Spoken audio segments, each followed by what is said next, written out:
A reporter named Bruce reports a story about a bakery making the biggest cookie in Buffalo. He's not happy about wearing the fishnet cap because he just did his hair for the shoot, and asks God why he has to do this. He does multiple retakes with the old bakery owner to get things right. The size of the cookie is measured, and they celebrate the new record. He makes a funny news report and shows it to his girlfriend named Grace, who says it was good, but he says it sucks. She says there is nothing wrong in making people laugh. He says he won't become a news anchor if he keeps doing this, as he has to act like a goof to make this work, and he's losing his credibility. They are putting a photo album together, and he notices a picture of Grace. He cutely teases her as she tries to take it from him, but he doesn't give it to her. Then she jumps on him and tries to get it. Grace kisses Bruce good morning and pulls his sheets off to wake him. As he's getting ready for work, his dog pees on the couch and keeps peeing as he's carrying him out of the house, but stops as soon as it gets out. He drops Grace to the school where she teaches, and she gives him a beaded bracelet her students made her for safety. Bruce says he'll need more than that to reach work on time. He gets stuck in a traffic jam and is late for his meeting. As he reaches work, he sees a beggar holding a sign, "Are you blind?" He says no, but I'm late. He apologizes for being late to the meeting. His rival Evan makes fun of him, so he shows him the finger. He goes to speak to his boss, asking him when can he get the anchor position because he's already nearing 40 and wants to be an anchor like Evan. His boss says Evan is a jerk, but he makes people laugh. Bruce says he can be a jerk, but his boss says he can't. His boss gives him an opportunity to capture a live feed from Niagara Falls. He thanks his boss and jumps at the opportunity. He calls Grace to tell her about the opportunity. He says his colleague Susan also went live before she was bumped up to being an anchor. Grace congratulates him right before he is about to go live. His channel announces Evan as their new anchor. Bruce loses it and has an outburst on live television. His company kicks him out. He sees the beggar being bullied by thugs. He asks them to stop, and they walk away. But he tells them to keep walking, and they don't like the taunt and whack him. Bruce goes home and tells Grace how he got beat up. She says thank God he's fine and everything happens for a reason. He says that God is ignoring him completely and God is picking on him. He says God could fix his life in 5 minutes if he wanted, but he just wants to pick on him. Grace says this day could be much worse, and she's glad he's okay. But she gets a shiver when he screams saying he is not okay with a mediocre job, not okay with a mediocre apartment and a mediocre life. She asks him if he thinks that they have a mediocre life. He says it's not about her, but Grace says that it's always about him. He leaves the house making Grace cry. As Bruce is driving away, he tries to pray and ask God for a sign. He drives past a caution sign and sees a truck carrying loads of signs saying stop and turn around. He gets irritated at the signs, grabs the beads Grace gave him and tries to pray harder. A speed bump makes him drop the beads. As he looks down to search for it, he crashes into a lamp post. He throws the beaded bracelet away and says God should be fired from his job. He gets a message on his pager, but he doesn't answer it because he doesn't know who it is. The next morning, he gets another message from that number. In anger, he flings his pager out the window, and it breaks into pieces. He sees a message from Grace saying they need to talk. He sees his dog peeing on the sofa again. He runs outside with his peeing dog, and he sees his broken pager still buzzing. Surprised, he calls the number that was continuously ringing him. He gets a weird pre-recorded message giving him an address for a job interview. He gets to the address, which is an empty warehouse. He meets a man who tells him that he knows everything that he has ever thought of or said, and it was recorded in a file cabinet. He gets pushed over when he tries to open the cabinet, and it drags Bruce as it continues to open for a long time. Then the man pulls out a file and reads his spiteful thoughts against God.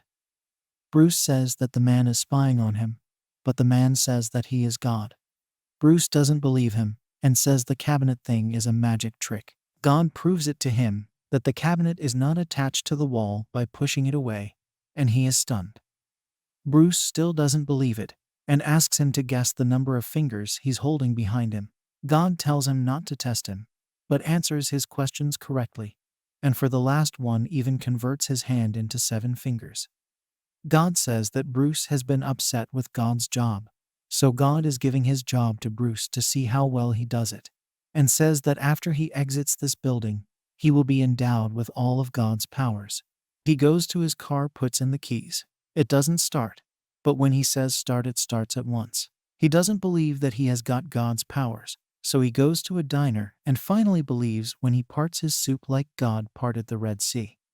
God appears to him and tells him there are only two rules. He cannot reveal that he is God, nor can he use his powers to alter free will. He asks God why he's doing that, and God says he's going on a vacation and leaves.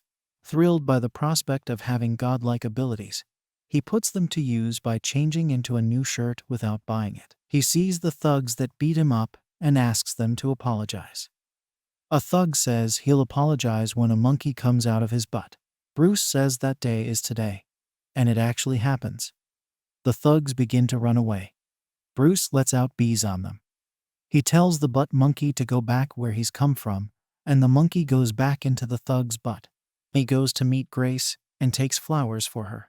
He goes to the window, uses his powers and rubs off the clouds, and pulls the moon closer for it to look spectacular. And they have sex. Next morning, as Grace is having breakfast, she sees the news of a tsunami hitting a city because of the unusual moon behavior. Bruce gets up to hearing prayers in his thoughts and wonders what's going on. He commands his dog to use the washroom. It does, and it uses the flush as well. Bruce changes his old car to a dashing new sports car. He goes to the police training center to get a story. Another channel reporter makes fun of him. But soon a trained police dog finds a buried body in that area. He is on site to report it. The journalist of the other channel try to grab their camera from the van, but Bruce locks their van door. As Bruce is reporting about the body, he also reports that 3 men were caught with loads of marijuana, implying that he used his powers to plant it in their van. At home, Grace notices that their dog started using the toilet. As Bruce is interviewing a lady at an event, an asteroid hits the area. He is near it and reports it. He soon gets known as Mr. Exclusive, as he is always present when something big happens. Grace is at a spa with her friend Debbie and says Bruce sent her to the spa to relax before he takes her out for a romantic dinner. Debbie says he's going to propose and Grace is all excited. Susan and Evan are live anchors on the news channel. Bruce is watching the show backstage and messes with Evan's voice and ruins his live telecast. He makes Evan fart on live television and makes him say stupid things. At the restaurant, Bruce tells Grace that he can't wait until the end of the meal to tell her something. She thinks he's going to propose, but he tells her that he got the anchor's job. She is disappointed, but doesn't show it. Bruce starts hearing prayers in his thoughts again, and they get really loud, and he can't hear anything and starts screaming, while he thinks he's talking in a normal voice. He excuses himself and goes out. He meets God, who tells him that what he is hearing are prayers of people from Buffalo, and he needs to answer them before they all pile up. He gets home and thinks about how he can organize the prayers in a tangible form. He thinks about files, but that's a space issue, so he creates a computerized system to respond to the prayers on a computer. It takes a long time for the prayers to get downloaded, and he falls asleep. Next morning when he gets up, he has over 1 million prayers. He begins to answer the prayers. He works on it for a considerable amount of time and thinks that he might have answered a lot of prayers, but more keep on coming in by the minute. Then he answers yes to all. Bruce goes to the party his boss organizes for him. At the party, Susan gives him a seductive look. He calls and requests Grace to come to the party too. Grace has a change of mind and leaves for the party. Bruce is all alone in the room, trying to call Grace again, but Susan gets there and talks to him. She suddenly starts to kiss him, but Grace gets there and sees them kissing. Bruce tries to explain to Grace that he made a mistake, but she breaks up with him and tells him to collect his stuff, and that she'll be staying with Debbie and drives away. He can't take it and says that she can't break up with him because he's the alpha and the omega, but then he just returns to the party. Susan tries to speak to him again, but he turns the sprinklers on at the party and everyone leaves. God comes to meet him and he tells God that Grace left him and asks him if she will take him back. God asks him, would he take himself back after what he did? He asks God, how does he make someone love him without affecting free will? God tells him that if he comes up with the answer to that, to let him know. Grace wakes up, and when she goes jogging, she sees that a heart around her and Bruce's name is marked on the trees. She comes across many weird signs, telling her to call Bruce. Bruce comes to meet her at school and tells her that he's doing his first anchoring job that day. He asks her how she's doing. She tells him that her friend Debbie won the lottery. But so did thousands of other people, so she barely won any money. Bruce says he misses her. He asks her to forgive him, but she says she doesn't know. She goes to begin her class, but he stops her. He tries to use his powers on her to make her fall in love with him, but she says she did and walks away. He then realizes it didn't work because of free will. News of Armageddon is everywhere and people are going crazy. Bruce is ready for his live telecast and begins it, but the lights go out. He turns the lights on by using his powers, but the lights go out again. He brings them back again using his powers, and is asked to report about the rioting outside the station. But he freezes and just runs out of the room. The whole town is in chaos, and it looks like doomsday. He witnesses the rioting at its full capacity and calls out to God for help. He tells God that everything is out of control, and he does not know what to do. God tells him that it's just in time to clean everything up. They get cleaning the room, and God tells him that him parting the soup was just a magic trick.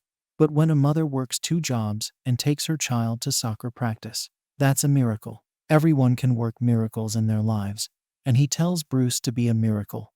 Bruce goes home and puts together Grace's and his photo album. Bruce is stuck in traffic and sees a man with a broken down car. He goes and helps him. Then he goes to Evan and tells him that he was a prick, and he turned down the anchor job, and the anchor position is Evan's.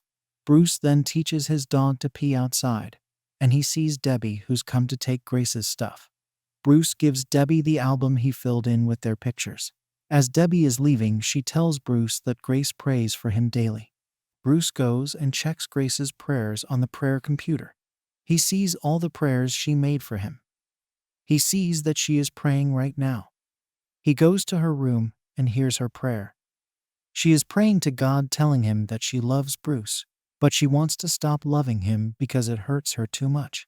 Bruce is extremely sad hearing that, and cries in the rain and asks God for help, saying he doesn't want to be God anymore, and he wants God to decide what's good for him, and he says he surrenders to God's will. Bruce gets hit by a truck. He meets God, who tells him that he's been given an amazing gift of making people laugh. God tells him that he wants him to pray. Bruce says a prayer to feed the hungry and bring world peace. But God tells him that would be the prayer of Miss America. He asks him what he really cares about. Bruce says Grace. God asks him if he wants her back. He says no, he wants her to be happy and be with a person who will treat her right, what she deserved from him. Bruce goes back to his injured body. Grace comes to the hospital to see him. He tells Grace that he was an idiot, and Grace tells him that it's okay, and they hug. Bruce reports from a blood donation drive and introduces Grace to everyone as well, and he goes to donate blood. The beggar holds a sign saying Armageddon out of here, and we see the beggar's face transforming into God. Thank you guys for watching. I hope y'all liked the video. If you did, make sure to smash the like button and subscribe to watch many more such cool recaps. And hit the bell icon too. Bye.